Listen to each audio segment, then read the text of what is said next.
जय हिंद प्यारे बच्चों। आइए आपका एक बार पुनः स्वागत है हमारे YouTube channel study with NV sir में। आज हम लोग पढ़ने वाले हैं इलेक्ट्रॉन स्नेही प्रतिस्थापन अपक्रिया। इलेक्ट्रॉन स्नेही प्रतिस्थापन अपक्रिया क्या होता है? जब किसी रासायनिक अपक्रिया के अंदर कोई इलेक्ट्रॉन स्नेही किसी परमाणु या समूह को हटा करके खुद वहां पर लग जाता है, इस प्रकार की अपक्रिया को हम लोग कहते हैं इलेक्ट्रॉन स्नेही प्रतिस्थापन अपक्रिया। एक एग्जांपल आपको देखने को मिल रहा है यहाँ पे कि भैया जो टॉल्विन है वो जब Cl2 के साथ अपक्रिया करता है इन प्रेजेंस ऑफ निर्जल AlCl3, जिसको हम लोग क्या कहते हैं, लुईस अम्ल। और ये लुईस अम्ल क्या बनाता है भैया? बनाता है आपके पास क्या, लुईस अम्ल की उपस्थिति जब क्रिया होती है तो बनता है आर्थोक्लोरोटॉल्विन और क्या, पैराक्लोरोटॉल्विन, या फिर इसको कह सकते हैं 2-क्लोरोटॉल्विन और 4-क्लोरोटॉल्विन कह सकते हैं, और बनता है आपका HCl। ठीक है, अब देखिए होता क्या है ये अपक्रिया की, अगर हम लोग क्रियाविधि की बात करें, क्रियाविधि मतलब होता है किसी भी रासायनिक अपक्रिया में पुराने आबंधों का टूटना और नए आबंधों के बनने की जो क्रम को हम लोग पहचानते हैं, जो या फिर जिस क्रम के वो टूटते हैं उसी को हम लोग कहते हैं उस रासायनिक अपक्रिया की क्रियाविधि। ठीक है, तो हम लोग इस समय पढ़ रहे हैं इसकी क्रियाविधि कैसे होती है, वास्तव में अपक्रिया कैसे परफॉर्म की जाती है, इसके बारे में बात कर रहे हैं। तो है क्या ये स्टेप फर्स्ट जो है वो क्या है, पहला चरण जो होता है वो कहलाता है आपका फॉर्मेशन ऑफ इलेक्ट्रोफाइल। क्यों? क्योंकि भैया जब तक इलेक्ट्रॉन से नहीं अभिकर्मक बनेगा नहीं तब तक ये इलेक्ट्रॉन से नहीं अभिकर्मक आक्रमण नहीं करेगा और अभिकारक एक दूसरे के साथ क्रिया करके क्या करें, उत्पाद का निर्माण नहीं करेंगे। तो सबसे पहला चरण क्या होता है किसी भी रासायनिक अपक्रिया में, अगर हम बात इलेक्ट्रॉन से नहीं प्रतिस्थापन अपक्रिया की करें तो पहला काम यही है कि इलेक्ट्रॉन से नहीं अभिकर्मक बनना है। तो इलेक्ट्रॉन से नहीं अभिकर्मक कैसे बन रहा है इसके बारे में अगर हम बात करें तो ये क्या हो रहा है, ये आपका दिया गया है AlCl3।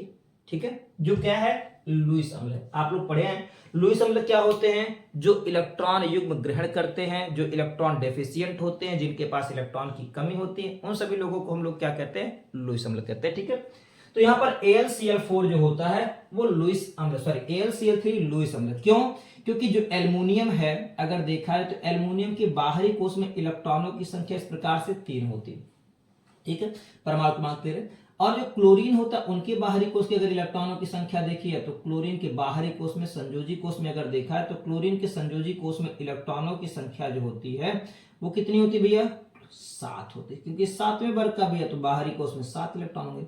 इनसे एक एक इलेक्ट्रॉन साझा करने के बाद क्लोरीन का तो अष्टक पूरा हो जाता है, हर क्लोरीन परमाणु अपना अष्टक पूरा कर लेता है, लेकिन एल्युमिनियम जो होता है वो अष्टक पूरा नहीं कर पाता है। और जब क्लोरीन का अष्टक एल्युमिनियम का अष्टक पूरा नहीं होता है तो ये इलेक्ट्रॉन डेफिशिएंट है, इलेक्ट्रॉन की कमी है, तो ये इस बॉन्ड को तोड़ने के लिए क्या करता है, Cl single bond of Cl। अगर ये सूर्य के प्रकाश की उपस्थिति में होता तो समान विदलन होमोलिटिक कहलाता, अपना अपना इलेक्ट्रॉन लेते। लेकिन यहां पर क्या हो रहा है, ये क्लोरीन का इलेक्ट्रॉन तोड़ा जा रहा है, तो ये क्लोरीन जब साझे का इलेक्ट्रॉन कोई क्लोरीन परमाणु लेगा उसमें क्या होगा, उस क्लोरीन परमाणु पाएगा ऋणावेश, अर्थात एक इलेक्ट्रॉन इनका, एक इलेक्ट्रॉन जो इस क्लोरीन परमाणु से ये इलेक्ट्रॉन लेता है वो इस एल्युमिनियम को अपना इलेक्ट्रॉन दे देता है, इनका इलेक्ट्रॉन इनको दे दिया, अपना इलेक्ट्रॉन अपने पास रखा। तो इस प्रकार से जब एल्युमिनियम ने इलेक्ट्रॉन लिया तो एल्युमिनियम के ऊपर आ गया -4, क्योंकि ये उदासीन था। इलेक्ट्रॉन जब इससे छीन करके इसको दिया गया तो इसके ऊपर आ गया, एल्युमिनियम के ऊपर आ गया, ये दोनों ने मिलकर के बॉन्ड बना लिया। इस प्रकार से AlCl4 बना और ये बॉन्ड टूटते क्या निकल गया आपके पास, क्या, Cl के ऊपर आ गया +4, ये Cl-। तो इस प्रकार से जब AlCl3 की उपस्थिति में Cl2 को तोड़ते हैं तो बनता आपके पास क्या है, बनेगा आपका Cl+4। ठीक है, जिसको हम लोग कह रहे हैं इलेक्ट्रोफाइल, और प्लस बन जाएगा AlCl4-। Al के ऊपर माइनस है क्योंकि एल्युमिनियम है इलेक्ट्रॉन ग्रहण कर रहा, किससे, क्लोरीन से। ठीक है, अब जब इलेक्ट्रोफाइल बन जाता तो ये इलेक्ट्रोफाइल क्या करेगा, आक्रमण करेगा, किसके ऊपर भैया, इस टॉल्विन के ऊपर। तो ध्यान देंगे थोड़ा सा मैग्नीशियम के बारे में बात चलिए।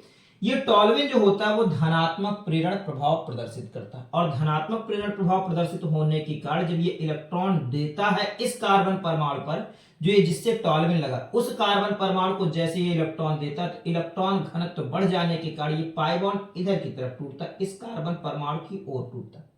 और हम पता है भैया क्या होगा, कार्बन बेंजीन में हर एक कार्बन परमाणु पर क्या है, एक एक हाइड्रोजन परमाणु उपस्थित, तो मैंने यहां पर हाइड्रोजन परमाणु बना दिया। जब ये बॉन्ड इधर टूटा तो इस कार्बन परमाणु पर इलेक्ट्रॉन घनत्व बढ़ गया, जिसकी वजह से ये आपका इलेक्ट्रोफाइल इसके ऊपर क्या करता है, आक्रमण करता, आर्थो पोजीशन पर। अब देखिए यहां से जो क्लोरीन परमाणु जब ये बॉन्ड टूटा तो ये कार्बन अपना इलेक्ट्रॉन इनको मतलब इसने जो इलेक्ट्रॉन इनसे लिया वो इस क्लोरीन को इलेक्ट्रॉन दे दिया। इस प्रकार से इस क्लोरीन और यहाँ पर हाइड्रोजन की कार्बन के बीच क्या होगा, इस प्रकार से इस कार्बन और क्लोरीन के बीच एक बॉन्ड बन गया। भैया दोनों ने इलेक्ट्रॉन साझा कर लिया तो बना आपका ये। लेकिन जब बॉन्ड इधर की तरफ टूटा तो इस कार्बन परमाणु पर क्या आ गया, प्लस चार्ज, अर्थात इलेक्ट्रॉन की कमी। जब इलेक्ट्रॉन की कमी इस कार्बन परमाणु पर है तो ये क्या होगा, अब इलेक्ट्रॉन अगले कार्बन परमाणु से, तो पाई बॉन्ड वीक होने के नाते, कमजोर होने के नाते ये पाई इलेक्ट्रॉन अपनी तरफ ये कार्बन अट्रैक्ट करता है।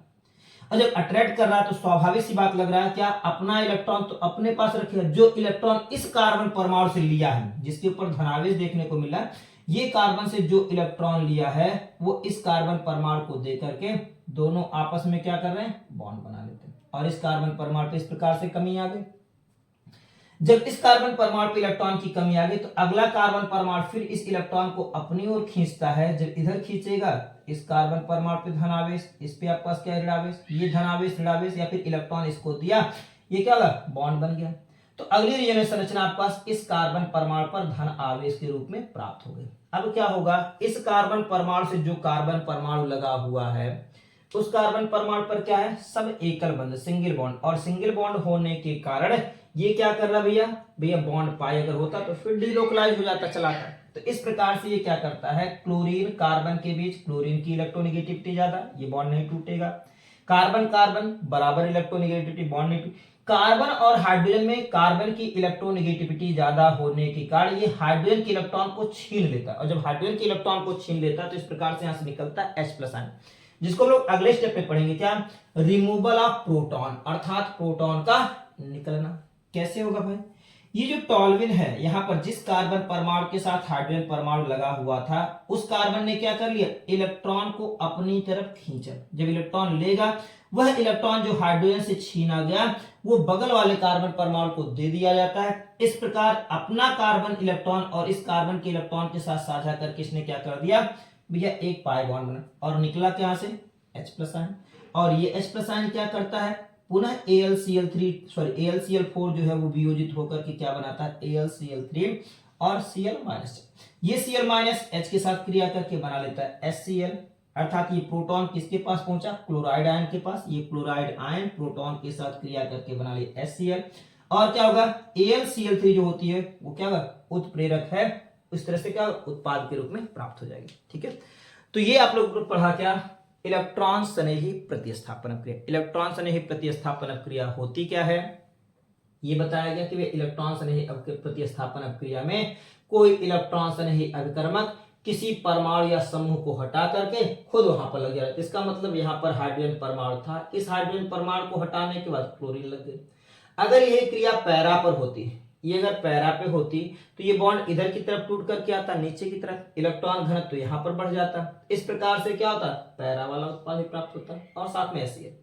तो ये आपके 3 चरण थे, स्टेप फर्स्ट, स्टेप सेकंड और स्टेप थर्ड, जो क्या बताते हैं, जो आपको ये बताते हैं कि इलेक्ट्रॉन स्नेही प्रतिस्थापन क्रिया कैसे होती है।